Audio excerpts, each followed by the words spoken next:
Hello guys, and welcome to a new Steel Division 2 video today by me, Vulcan. Today I have for you game 2 of a best of 3 between Gonzo and Karma in the semi-finals of the Season 5 playoffs of the Steel Division 2 League. Today they are playing on Sianno, and both players have decided to play on the Allied side. So on our left in the red team we have Gonzo playing with the 3rd Canadian Infantry and the balanced deployment type.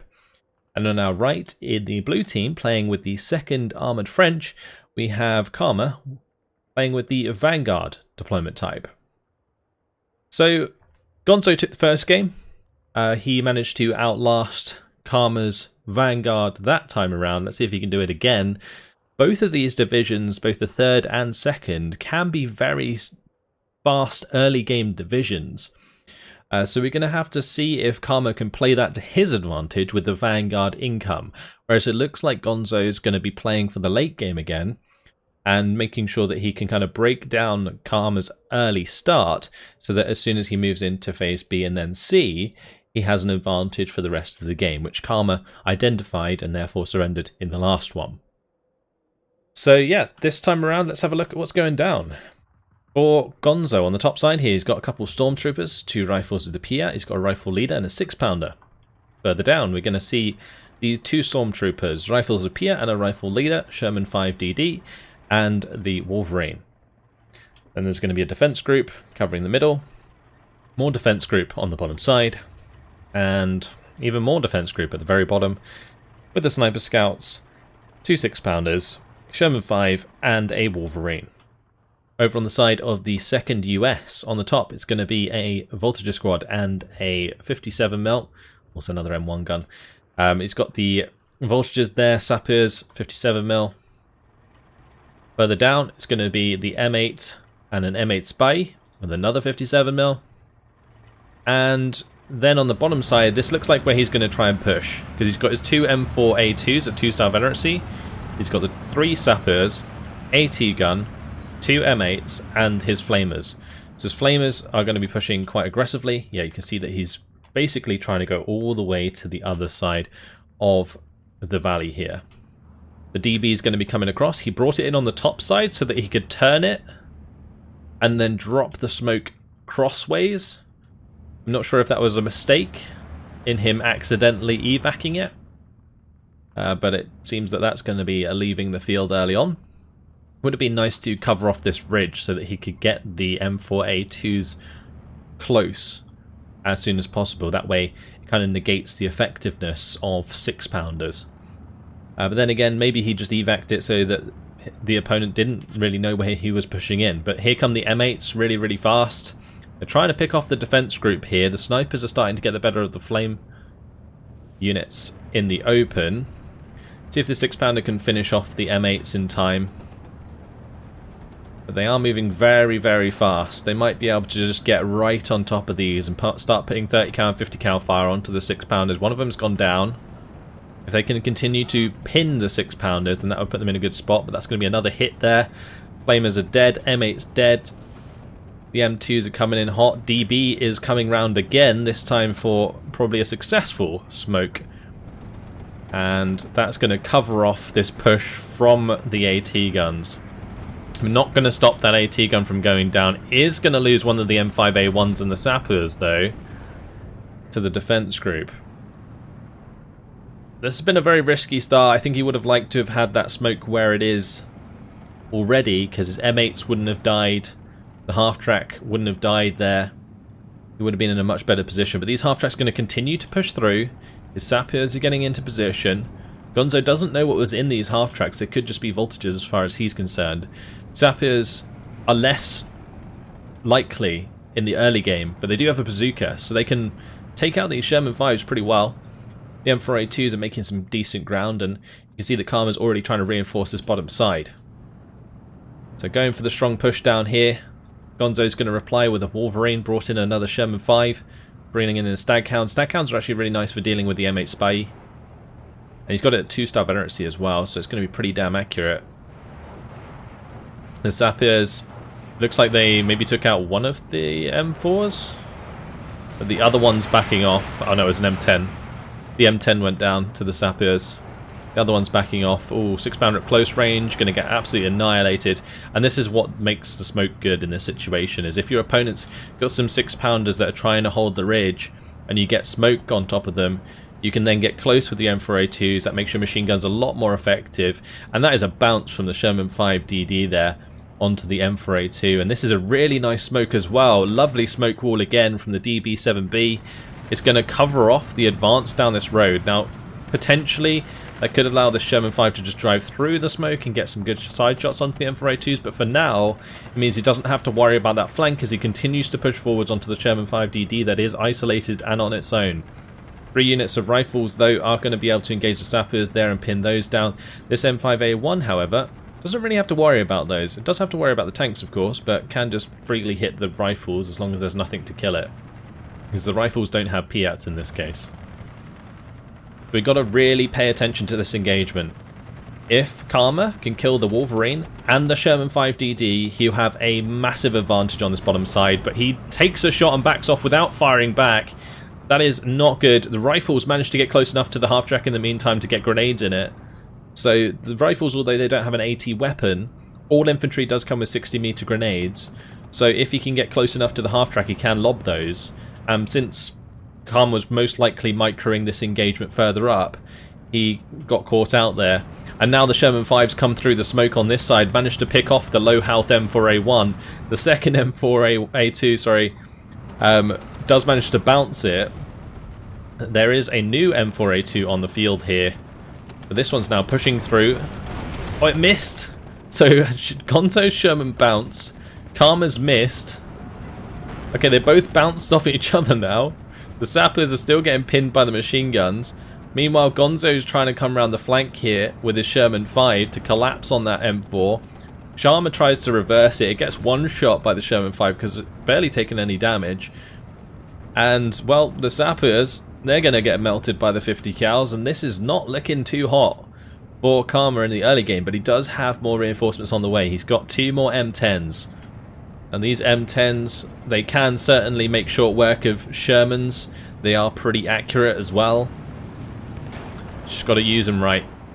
Oh, lovely bombing strike from the Spitfire there to take out the AT gun. M4A2 is doing actually a lot of damage to these rifles right now. M5A1's backing up the voltages here. They're all going to be able to push through quite nicely. But this is a lot of armor now for Karma to break through. His initial push didn't really do enough to put Gonzo on the back foot and leave Karma in a good position. So now Gonzo's managed to consolidate his forces down here to push back against any future pushes coming in from Karma. He knows there's 2 M10s, he knows there's the M4A2. Not sure if he's seen this M10, but he knows the M8's there. There is now a push coming through further up. Voltages pushing into the smoke provided by the DB again.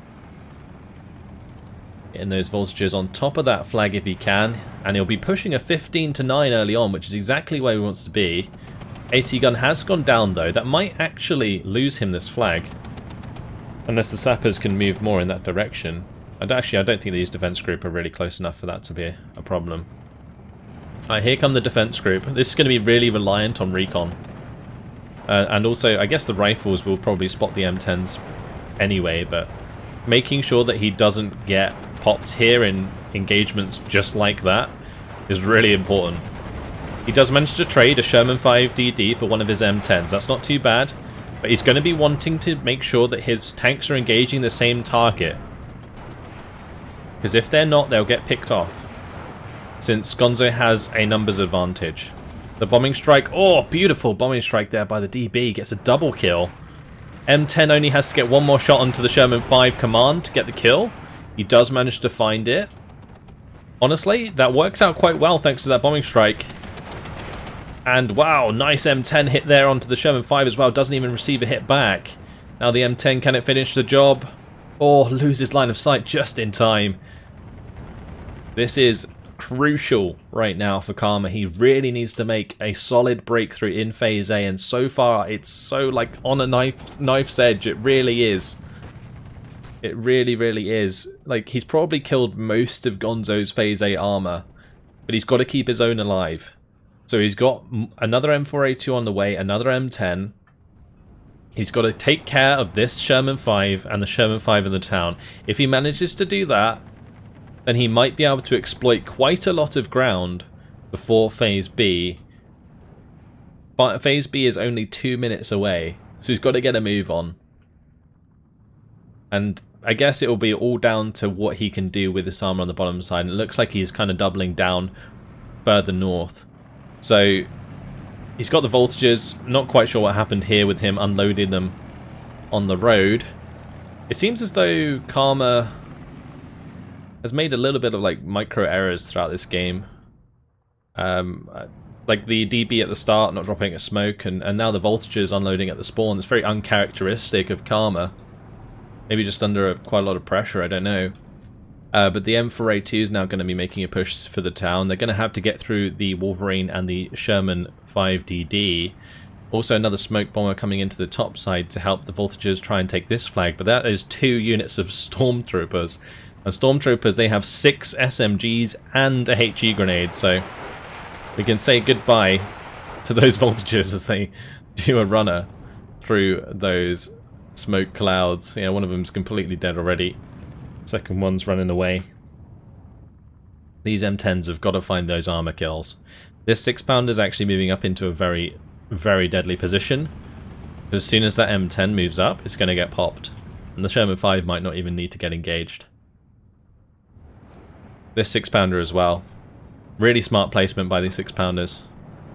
Looking for the kill onto the M10 there. Can he get the second shot in? Yes, he can. 1 M10 down. Same deal down here. Can Gonzo crack the M10? If he cracks the M10, he's going to be in a really good spot. It's going to give him back both flags because his Shermans can move forwards and support his rifles against the voltages. Well, now that M10's actually damaged, the Sherman should be able to win a one-on-one engagement with it because the Sherman 5 will aim faster than the M10. So this is on a knife's edge still on that bottom side. The M2A1s M4A2 are charging up towards the Sherman 5 in the town. Do manage to get a penetrating shot in there, so might be able to take that town with force. Let's see if the Sherman 5 can get a good shot onto the M10. There's no recon here for these tanks, so I think the Sherman 5, if it can get line of sight, might get the first shot. Oh, it's so close. This M10's like just on the ridge there. It's actually quite a good tip. If you look at your tank and think like, oh, it should be able to see it, always check the line of sight on the enemy tank to compare. If you can see both at least. Or the bounce there from the M4A2. This is so vital. The M10 takes out the Sherman 5, but the 6-pounder takes out the M4A2, and the Sherman 5 takes out the M10. Rifles take out the voltages, and it has collapsed on this bottom side. A poor M10 just sitting out in the open. Rifles running across the open there. Looks like Karma's going to be bringing in some off-map into this town. It has managed to break down the Sherman 5, but these are rifles with Piat. Gonzo knows that there's going to be off-map coming in shortly, so he's making an aggressive play here back against Karma's units. Rifles of Piat going to be moving through the back garden looking for the kill. It's going to force back the M4A2 at least, and the Wolverine might be able to get an engagement there. DB coming in with the smoke once again. Oh, the M4A2 actually missed a shot. Very rare. Firefly, though, cracks the M4A2 on the road. Oh, the 6-pounder, though, from Karma. Was that another missed micro? Accidentally evacing his DB early again? I'm not sure, but this DB coming in with the bombing strike is going to clean out those rifles up there, but things have completely fallen apart on this bottom side. I'm really not sure that Karma's going to be able to come back from that. He lost so many forces here. This DB can't even see what it's going to bomb. M5A1 does manage to clean out the rifles in the light cover here. This is such a crucial moment in this battle. And honestly, Karma's got to be the one who's getting the job done in the early game. And at the moment on this bottom side, it's looking very, very bad. 1 M10 is all that's in the way of Gonzo and like 3 or 4 flags, which is a really bad place to be. Off-map's going to be hitting the mark. On this top side at least. Maybe he can utilize the pinning onto this infantry to get the M4A2 through there. But he's got to be careful. The rifles appear. He can see them. That M4A2 better not suicide into Piats. Look at this. Gonzo into phase B. He brought in 4 Shermans. Just shows you how much he was like waiting on getting the armor there. Oh no. Oh no. Was that the Piat kill? That is not good. That is not good play there from Karma. He saw it. Maybe he was focusing elsewhere and didn't actually see it himself, but the Sherman certainly started shooting at it. Sherman 5 pins down the voltages. That's going to be another flag back in favour of Gonzo. 13 to 11. Karma's managed to get a couple units in here, but just these are 2-man flamer squads. So I'm not sure what that really stands for. Oh, and the 6-pounder takes out the infantry squad. Oh no, the Sapier's going down. It's really bad. DB's coming in for the smoke onto the 6-pounder so that he can continue to use the M8 at least. But the M8 is so nearly dead. It's like one more shot from the 6-pounder. Oh, there he's lucky that missed. Staghound will force back the DB at least. In the town, things not looking good. Karma's just done. That's it. Surrender. He's out of that one. 14 minutes. And 1 single second is all it took for Gonzo to secure that second game from Karma. And just like that, Gonzo is moving on to the final. No Gonzo versus Karma final in this one. There couldn't have been. One of them had to win here and now. Gonzo takes that second game. Damn, that was a fast and furious game again. Very reminiscent of Nilla versus Pixie, at least. 1,420 kills, 875 losses is a crazy KD for a balanced deck versus a Vanguard deck. Karma knew he was in trouble for the rest of that game. Knew he probably couldn't come back. Oh, you hate to see it. You hate to see it.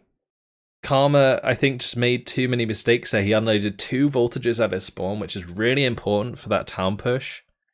And he also cancelled his smoke bomber, which caused probably like 3 or 4 of his units at the start of the game to get killed for free by those AT guns. Like, that is big misplays that you can't afford to make against a player like Gonzo. You want to see like a more, I don't know, tight game between these two. But it just goes to show like how much on a knife edge these sorts of games can be. If one player really does mess up, the other player is going to completely take advantage. And really nice job by Gonzo to kind of collapse on Karma's push on that bottom side. Got the flank in with the Sherman 5 through the smoke. Isolated the M4A2s that had been pushed far forwards without infantry support.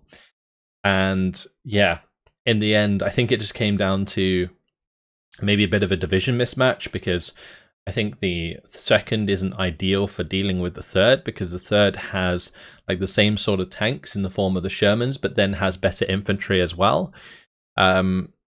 So you kind of like leaving your tanks unsupported in those engagements, and yeah, that's where the problems came in. Like the rifles defeated the voltages, for example, and the sappers, and like stormtroopers would defeat sappers.